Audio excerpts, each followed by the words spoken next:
ABP माझा मुंबई। आणि यानंतर आता इतर काही बातम्यांचा आढावा घेऊया। केंद्रीय गृहमंत्री अमित शाह 29 आणि 30 तारखेला मुंबईच्या दौऱ्यावर असणार आहेत। त्यावेळेला गृहमंत्री अमित शाह मुंबईतील लालबागचा राजा आणि इतर काही गणपती मंडळांचं दर्शन घेतील। लाडक्या गणपती बाप्पाच्या प्राणप्रतिष्ठेसाठी अवघे काही तास शिल्लक आहेत। मात्र नाशिकमध्ये सोने चांदीचा वर्ख असलेल्या तब्बल 20,000 रुपये किलोचे मोदक हे विक्रीसाठी उपलब्ध झालेत। नाशिकच्या सागर स्वीटमध्ये 25 पेक्षा जास्त प्रकारचे मोदक हे खरेदी करण्यासाठी नाशिककर देखील गर्दी करतात। लाडक्या गणरायाला विविध प्रकारचा नैवेद्य दाखवला जातो आणि त्यात सर्वात महत्त्वाचा म्हणजे गणपतीचा आवडीचा असलेला सोने आणि चांदीचा मोदक नाशिककरांच्या आकर्षणाचा केंद्रबिंदू ठरतोय। गणपती बाप्पाच्या प्राणप्रतिष्ठेला अवघा काही तास बाकी आहेत आणि नाशिकमध्ये आपल्या लाडक्या गणपती बाप्पाच्या जे आवडते जे पदार्थ आहे तो म्हणजे मोदक आणि हे मोदक आहे ते नाशिकच्या सागर स्वीटमध्ये जवळपास 25 पेक्षा जास्त प्रकारचे मोदक आपल्याला पाहायला मिळत आहे। खरं तर नाशिककरांचं आकर्षण असलेलं जे गोल्डन मोदक आहेत, सोन्याचे वर्क असलेले आणि चांदीचे वर्क असलेले जे मोदक आहेत ते देखील या ठिकाणी विक्रीसाठी आल्याचं आपल्याला पाहायला मिळतंय। सध्या सोन्याचे जर भाव बघितले तर हे अतिशय गगनाला भिडलेले आहेत आणि हे मोदकांचा जो रेट आहे तो 20,000 रुपये किलोचा या ठिकाणी आपल्याला पाहायला मिळतोय। तर या ठिकाणी काजूचे जे मोदक आहेत ते जवळपास 1700 रुपये किलोचे मोदक या ठिकाणी आपल्याला पाहायला मिळतात। त्यासोबत ड्रायफ्रुट्स मोदक असतील, केशरी मोदक असतील, मलाई मोदक असतील, त्यासोबत अनेक वेगवेगळ्या प्रकारचे जे मोदक आहेत ते आपल्याला या ठिकाणी पाहायला मिळतात। एकूण जर बघितलं नाशिकच्या या सागर स्वीटमध्ये वेगवेगळ्या प्रकारचे अशा पद्धतीचे हे मोदक या ठिकाणी आपल्याला पाहायला मिळत आहे आणि आपल्या लाडक्या बाप्पासाठी दररोज नवनवीन प्रकारचे जे मोदक आहेत ते या ठिकाणी नैवेद्यासाठी देऊ शकतो असं देखील नाशिककरांनी या ठिकाणी आपल्याला प्रतिक्रिया दिली आहे। कॅमेरामॅन किरण कटरेसह शुभम बोडके, एबीपी माझा, नाशिक। विश्वातला सर्वात जुना गणपती कुठे आहे असं विचारलं असता आपल्याला वेगवेगळी उत्तरं मिळतील। काही जण अफगाणिस्तान तर काही जण चीनमध्ये आहे असं म्हणतात। पण भारतीय पुरातत्व विभागासह देशाविदेशातील अनेक पुरातत्व शास्त्रज्ञांनी मान्यता दिलेली जगातली सर्वात जुनी गणपतीची प्रतिमा आज आम्ही खास तुमच्यासाठी घेऊन आलोय। वैद्यकशास्त्रातील प्रसिद्ध नाव पद्मश्री डॉक्टर प्रकाश कोठारी यांच्याकडे हा जगातला सर्वात जुना गणपती आहे।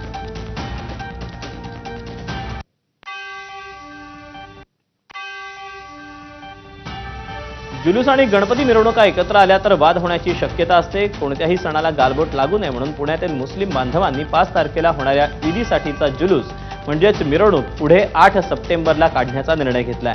5 तारखेलाच पुण्यात गणपती विसर्जनाच्या मिरवणुका असतात। या मिरवणुका 2 दिवस चालतात। त्यात पोलीस प्रशासनाची देखील मोठी कसरत असते। या सगळ्या पार्श्वभूमीवर कोणत्याही प्रकारचा ताण येऊ नये यासाठी हा निर्णय घेण्यात आल्याचं पुण्यातील मुस्लिम बांधवांचे प्रतिनिधी अनवर शेख यांनी सांगितलं आहे।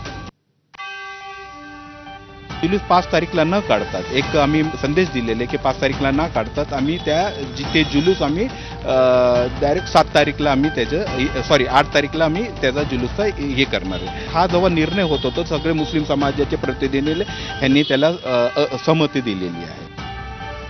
राज्यात मागील काही दिवस कोसळलेल्या मुसळधार पावसाचा फुलांच्या शेतीवर मोठ्या प्रमाणावर परिणाम झाला। त्यामुळे धुळे शहरातील प्रमुख फुल बाजारात फुलांची आवक कमी झाली। गेल्या काही दिवसांपासून धुळे शहराचं वातावरण देखील मोठ्या प्रमाणात बदललंय। 3 ते 4 दिवसांपासून सुरू असलेल्या रिमझिम पावसामुळे फुलांचं मोठ्या प्रमाणात नुकसान होते। त्यामुळे बाजारामध्ये फुलांची आवक घटल्यानं फुलांच्या दरामध्ये कमालीची वाढ झाल्याचं चित्र आहे। तसंच काही दिवसांपासून धुळ्यातील फुल बाजारात झेंडूची आवक अगदीच कमी झाली आहे। ऐन गणेशोत्सवाच्या तोंडावर फुलांची आवक घटल्यामुळे बाजारपेठांमध्ये चिंतेचा सूर दिसतोय। पावसामुळे यावर्षी थोडा पाऊस लेट झाला आणि झाला तर ते थोडं जास्त प्रमाणात झाल्यामुळे सड झाली त्याची, त्यामुळे फुलांचा तुला जर यावेळेस वाढलेला आहे। शेवंती 250 रुपये किलो चालू आहे आणि झेंडू 100 रुपये किलो चालू आहे। गणरायाच्या आगमनासाठी पुणेकर जोरदार तयारी करतायत। गणपतीच्या सजावटीसाठी थेट उटी, म्हैसूर आणि बंगलोरहून आलेल्या फुलांना पुणेकरांची पसंती पाहायला मिळते। ऑयस्टर, जिप्सी अशा विविध विदेशी फुलं देखील मार्केटमध्ये पाहायला मिळतात। पुण्यातल्या मार्केट यार्ड परिसरात फक्त झेंडू, शेवंती हेच फुलं नाही तर उटी, म्हैसूर त्यासोबतच बँगलोर मधून आलेले हे सगळे वेस्टर्न फुलं आहेत ते देखील या ठिकाणी विकायला आहे आणि हे खास सजावटीसाठी वापरले जातात। इस्टोमा असू देत, लिलियम आहे, बिग बर्ड म्हणून आहेत, असे वेगवेगळे नावं या सगळ्या फुलांचे आहेत। अत्यंत रेखीव असे हे सुंदर फुलं मार्केट यार्ड मध्ये विकायला आहे आणि सगळे पुणेकर आहे हे खास एक्झॉटिक फुलं घेण्यासाठी पुणेकर मोठ्या प्रमाणात गर्दी करताना दिसत आहेत आणि आपल्या बाप्पाची सजावट यंदा छान एक्झॉटिक फुलांनी कशी करायची याचा विचार करताना दिसत आहेत. कॅमेरामन अमोल गवाळेसह शिवानी पांढरे, एबीपी माझा, पुणे. पुण्यात रत्नजडित वस्त्रांनी सजलेल्या बाप्पाच्या मूर्तीला प्रचंड मागणी. पुण्यातील नारायण पेठेत असणाऱ्या एका स्टॉलमध्ये फक्त रत्नजडित बाप्पांच्या मूर्ती पाहायला मिळतात. लहान मूर्तींपासून ते मोठ्या मूर्तींपर्यंत प्रत्येकावर रत्नजडित आणि मोत्यांचे हार सुद्धा करण्यात आलेले आहेत. मयुरेश भोसले या कलाकाराने या सगळ्या मूर्ती साकारल्यात. सध्या सगळीकडे ड्रेपरीचा ट्रेंड सुरू असून या सुंदर मूर्तींचं रूप डोळ्यांचं पारणं फेडत आहे. गणरायाच्या आगमनाची जय्यत तयारी सर्वत्र पाहायला मिळतेय. अनेक स्टॉल्सवर सध्या बाप्पांच्या मूर्ती घेण्यासाठी पुणेकरांनी गर्दी केलेली पाहायला मिळतेय. त्यात मी आता पुण्यातील नारायणपेठ या ठिकाणी आलोय. या ठिकाणी जर आपण बघितलं तर या स्टॉलमध्ये खूप सुंदर अशा बाप्पांच्या मूर्त्या आहेत. वैशिष्ट्य म्हणजे या बाप्पांच्या मूर्त्यांना सुंदर असं जे वस्त्र आहेत ते या ठिकाणी प्रदान करण्यात आलेलं आहे. आता लोकांचा प्रतिसाद खूप सुंदर आहे. बाप्पाला नवीन काहीतरी मिळतंय या हिशोबाने लोक मूर्त्या विकत घेतात आहे आणि आपण जे कापड डिझाईन वगैरे करतोय ते लोकांना खूप आवडते. हे ब्रोच, हे माळा, त्यानंतर लेस वगैरे हे सगळं लोकांना आवडतंय. पुणेकरांचे खूप मोठा प्रतिसाद आहे आपल्याला ह्या वर्षी. आता मार्केटमध्ये ज्या पद्धतीने हे बाप्पांच्या मूर्त्या दिसत आहेत, एक वेगळा उत्साह हे मूर्त्या घेण्यासाठी आणि बाप्पांना घरी नेण्यासाठी या ठिकाणी पाहायला मिळतोय. अशाच पद्धतीने बाप्पांच्या आगमनाची जय्यत तयारी सध्या सर्वत्र पाहायला मिळतेय. कॅमेरामन अमोल गवाळेसह मी मिकी घई, एबीपी माझा, पुणे. उद्या गणपती बाप्पाची प्राणप्रतिष्ठा होत असून स्वागतासाठी गणेश भक्तांची लगबग पाहायला मिळते. पेण शहरासह आजूबाजूच्या बाजारपेठेत खरेदीसाठी सकाळपासूनच गर्दी झाली आहे. गणेशोत्सव अवघ्या काही तासांवर येऊन ठेपलाय. उद्या लाडक्या बाप्पाचं आगमन होतंय. गणपती बाप्पाचं या ठिकाणी प्रतिष्ठापना झाल्यानंतर या ठिकाणी आपण बघितलं तर मोठ्या पद्धतीनं कोकणामध्ये हा उत्सव आहे तो साजरा होताना पाहायला मिळतो. मात्र उद्याच्या याच उत्सवाची तयारी आणि याच उत्सवाला लागणाऱ्या साहित्यांची खरेदी करण्यासाठी सध्या पेणच्या या मार्केटमध्ये मोठी गर्दी झालेली पाहायला मिळते. हजारो गणेश भक्त आहेत ते या मार्केटमध्ये सध्या दाखल झालेले पाहायला मिळतात आणि त्यामुळं हा संपूर्ण जो मार्केट आहे तो या गणेश भक्तांनी भरून गेलेला पाहायला मिळतो. अगदी फुलांपासून नारळ असतील किंवा इतर जे सजावटीला लागणारे जे साहित्य असतील, पूजेला लागणारे साहित्य असतील, या संपूर्ण गोष्टींची खरेदी करण्यासाठी या गणेश भक्तांनी मोठी गर्दी केलेली पाहायला मिळते. अक्षरशः आपण बघितलं तर हा जो मार्केट आहे तो सकाळपासून फुलून गेलेला आहे, भरभरून गेलेला आहे आणि त्यामुळं या संपूर्ण मार्केटला आपण बघितलं तर एक वेगळं स्वरूप प्राप्त झालेलं आहे. उद्या गणपती बाप्पाचं आगमन होतंय आणि याच गणपती बाप्पासाठी मोठ्या पद्धतीची तयारी आहे तो गणेश भक्त आदल्या दिवशी करत असतो आणि याच तयारीसाठी लागणाऱ्या संपूर्ण साहित्यांची खरेदी करण्यासाठी आहे ती ही जी गर्दी आहे ती झालेली आपण पाहिलेली आहे. गणेश मापराळकर, एबीपी माझा, रायगड. मुंबई काँग्रेसच्या सरचिटणीस आणि खासदार वर्षा गायकवाड यांचे निकटवर्तीय सहकारी महेंद्र मुंगेकर यांनी काँग्रेसची साथ सोडून एकनाथ शिंदे यांच्या शिवसेनेमध्ये प्रवेश केला. महेंद्र मुंगेकर यांनी त्यांची पत्नी आणि माजी नगरसेविका पल्लवी मुंगेकर आणि शेकडो कार्यकर्त्यांसह शिवसेनेमध्ये प्रवेश केला. महेंद्र मुंगेकर हे मुंबई काँग्रेसचा एक मोठा चेहरा मानले जातात आणि वर्षा गायकवाड यांच्या जवळचे असल्यानं त्यांना काँग्रेसमध्ये मोठं स्थान होतं. त्यांनी मुंबई काँग्रेसशी संबंधित निर्णयांमध्ये महत्त्वाची भूमिका बजावली होती. यंदाच्या दहीहंडी उत्सवात जोगेश्वरीच्या जय जवान गोविंदा पथकानं 10 थर 3 वेळेला लावून हॅट्रिक साधली आणि नवीन रेकॉर्ड प्रस्थापित केला. याच जय जवान गोविंदा पथकानं आज मनसेचे अध्यक्ष राज ठाकरे यांची त्यांच्या निवासस्थानी जाऊन भेट घेतली. राज ठाकरेंनी अर्धा तास प्रत्येक पथकातील मुलांशी संवाद साधला. कोण कितव्या थरावर असतं याची विचारणा केली. काही जणांना राज ठाकरे यांची सही हवी होती. त्यांना शुभेच्छा संदेश राज ठाकरेंनी दिलेला आहे. तर ऑक्टोबर 2026 मध्ये जय जवान गोविंदा पथक हे स्पेनला जाणार आहे. त्याचा सगळा खर्च मनसे उचलणार असल्याची माहिती अविनाश जाधव यांनी दिली. जय जवान गोविंदा पथकाचे 41 खेळाडू घेऊन आम्ही स्पेनला जाणार आहोत आणि त्याचा सगळा खर्च महाराष्ट्र नवनिर्माण सेना उचलणार आहे. देशभरात मतचोरीचा मुद्दा गाजत असताना आता नाशिकच्या मालेगाव मध्य मतदारसंघात देखील मतदान चोरी झाल्याचा आरोप माजी आमदार आसिफ शेख यांनी केला. या मतचोरी विरोधात निवडणूक आयोग, उच्च न्यायालय, सर्वोच्च न्यायालयापर्यंतही लढाई लढण्याचा निर्धारही त्यांनी बोलून दाखवला. मैंने स्क्रीन के माध्यम से मैंने 45,000 मत कैसे चोरी हुए उसके पुरावे भी जनता को प्रेस के माध्यम से बताया हूं और मैं भी निवेदन सादर करने वाला हूं. मालेगांव विधानसभा मध्य में 11,000 वोट डबल है, डबल डिजिट के वोट है, 0-0 एड्रेस के वोट है. ऐसे अलग अलग कैटेगरी के अंदर ये वोट चोरी की गई है. आणि यानंतर आपण पुण्यामध्ये जाणार आहोत. पुण्यामध्ये सध्या काँग्रेसकडून आंदोलन करण्यात येत आहे.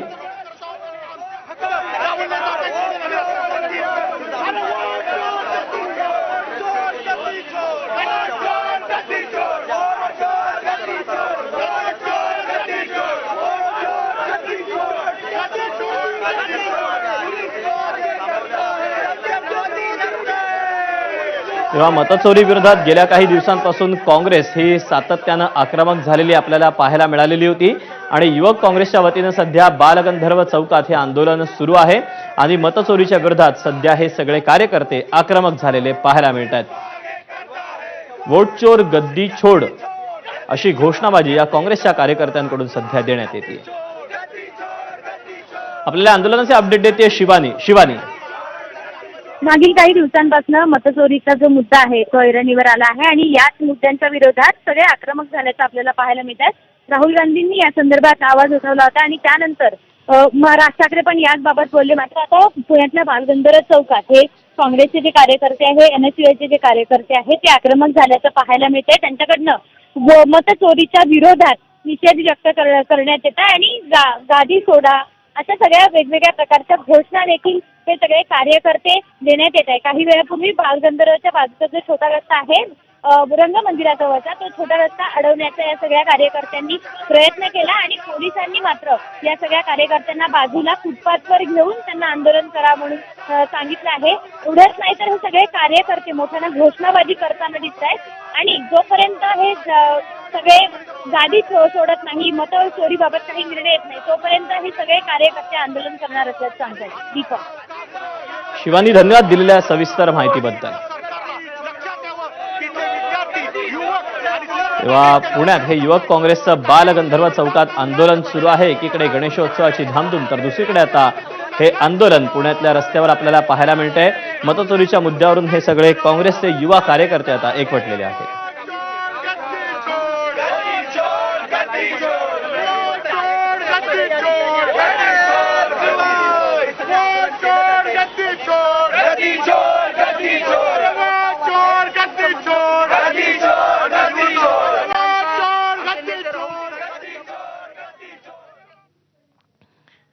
तेव्हा या आंदोलनाकडे आपलं लक्ष असेल. तुर्तास वळूया पुढच्या बातमीकडे. बातमी आहे बीड जिल्ह्यातून.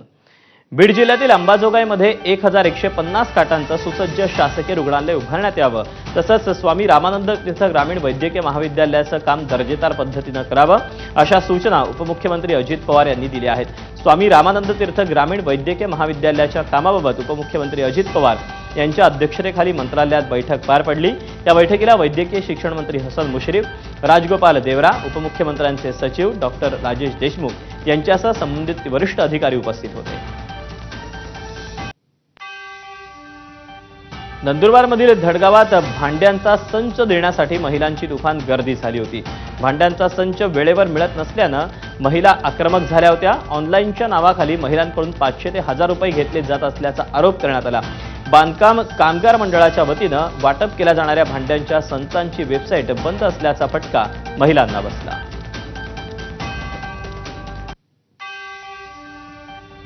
आम्हाला भांडे सोबत फोटो काढून घेत आहे आणि कागदावर फक्त नावे लिहून देत आहे आणि कधी भांडे देणार आहे ते पण सांगत नाही. काही 5 वाजेपासून बसलोय आम्ही, न चहा न पाणी, काही नाही, व्यवस्था पण इथं बरोबर नाही केलेली. आणि सगळे मागून येतात, पुढे नंबर लावता, म्हणजे आमच्या कोणी ओळखीचे नाही तर आम्ही बसूनच राहायचं. अहिल्यानगरमधील पुणतांबा गावात असणाऱ्या परिसरातील ओढ्यात गेल्या काही दिवसांपासून मळीमिश्रित पाणी सोडलं जात आहे आणि याचा परिणाम सध्या नागरिकांच्या आरोग्यावर देखील होत असलेला पाहायला मिळतोय. आणि यामुळेच नागरिकांनी काहीसा संतापही व्यक्त केला. रात्रीच्या वेळी काही अज्ञात व्यक्तींकडून मळीमिश्रित पाणी ओढ्यालगतच्या शेतात सोडलं जातं. या पाण्याचा प्रवाह ओढ्यात मिसळल्यानं ओढ्याचं पाणी दूषित होते. परिणामी आसपासच्या विहिरी आणि बोरवेलमधील पाणीही प्रदूषित होत असल्यानं नागरिक आणि जनावरांचं आरोग्य धोक्यात आलंय. कातनाल्याला शुद्ध पाणी असताना अशुद्ध झालेले या कातनाल्यामध्ये जे पाणी होतं हे माणसं पाणी पित होते, जनावरं पाणी पित होते आणि त्याच्यामध्ये ते मळीचं पाणी सोडल्यामुळे कोणी सोडलं, कधी सोडलं, हे 7-8 दिवसापासून या मळीचे पाणी या कातनाल्याला आल्यामुळे आमचे शारीरिक आजार तयार होतो आणि जनावरांना सुद्धा जनावरं आजारी पडतात. नाशिकमध्ये मनसे आणि ठाकरेंची शिवसेना 12 सप्टेंबरला मोर्चा काढणार आहेत. या संदर्भात मोर्चाचं नियोजन करण्यासाठी बैठक पार पडली. शासनाला जाग आणण्यासाठी मोर्चा काढण्यात येणार आहे. मोर्चा यशस्वीरित्या पार पाडण्यासाठी दोन्ही पक्षातील कार्यकर्त्यांनी जोरदार तयारी करावी असं बैठकीत ठरलं आहे. हिंगोलीत मागील 8 दिवसांपासून राज्यभरातील 35,000 कंत्राटी आरोग्य कर्मचाऱ्यांनी बेमुदत काम बंद आंदोलन सुरू केलं. राष्ट्रीय आरोग्य अभियान अंतर्गत काम करणारे समुदाय आरोग्य अधिकारी, स्टाफ नर्स, लॅब टेक्निशियन, औषध निर्मातासह विविध अधिकारी आणि कर्मचारी या बेमुदत संपामध्ये सहभागी झाल्यात. काम बंद आंदोलनाचा परिणाम मोठ्या प्रमाणात आरोग्य सेवेवर होताना पाहायला मिळतोय.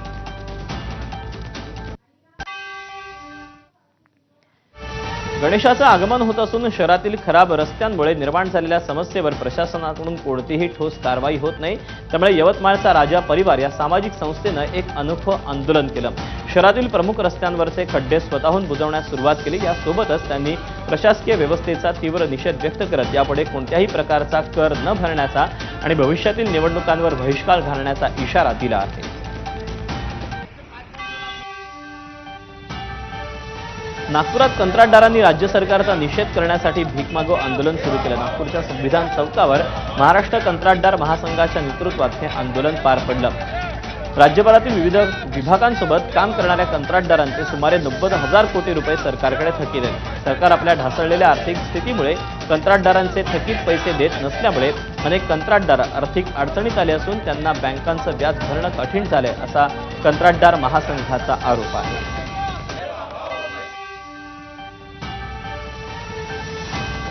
अहिल्यानगर जिल्ह्यासाठी वरदान असलेलं भंडारदरा आणि निळवंडे ही दोन्ही धरणं पूर्णपणे भरलीत. गेल्या 4-5 दिवसांपासून धरणाच्या पाणलोट क्षेत्रात जोरदार सरी कोसळत असल्यानं 11 TMC क्षमता असलेलं भंडारदरा धरण ओसंडून वाहत आहे.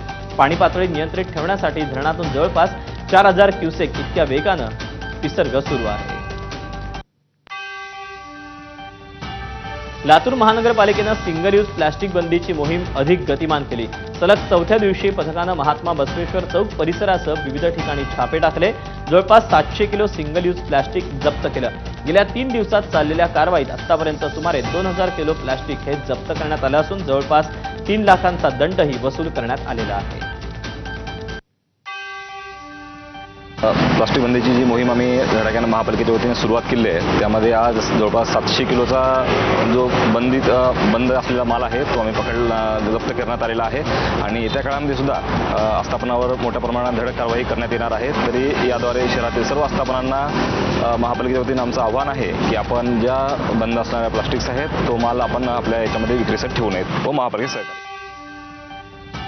सणासुदीच्या दिवसांना सुरुवात झाली असून गणेशोत्सव अवघ्या काही तासांवर आला. अशातच सोनं चांदीची खरेदी करण्याचा विचार करत असाल तर ही बातमी तुमच्यासाठी अतिशय महत्त्वाची, कारण सोन्याच्या दरात पुन्हा वाढ झाली. सोन्याचे दर GST सह 1,04,000 रुपयांवर पोहोचले. भारतीय संस्कृतीत सोनं केवळ एक दागिना नसून एक महत्त्वाचं बचत आणि गुंतवणुकीचं साधन मानलं जातं. त्यामुळे सणासुदीच्या काळात विशेषतः दिवाळी आणि लग्न समारंभात सोन्याची मागणी वाढते आणि त्यामुळे दरांवर परिणाम होतो.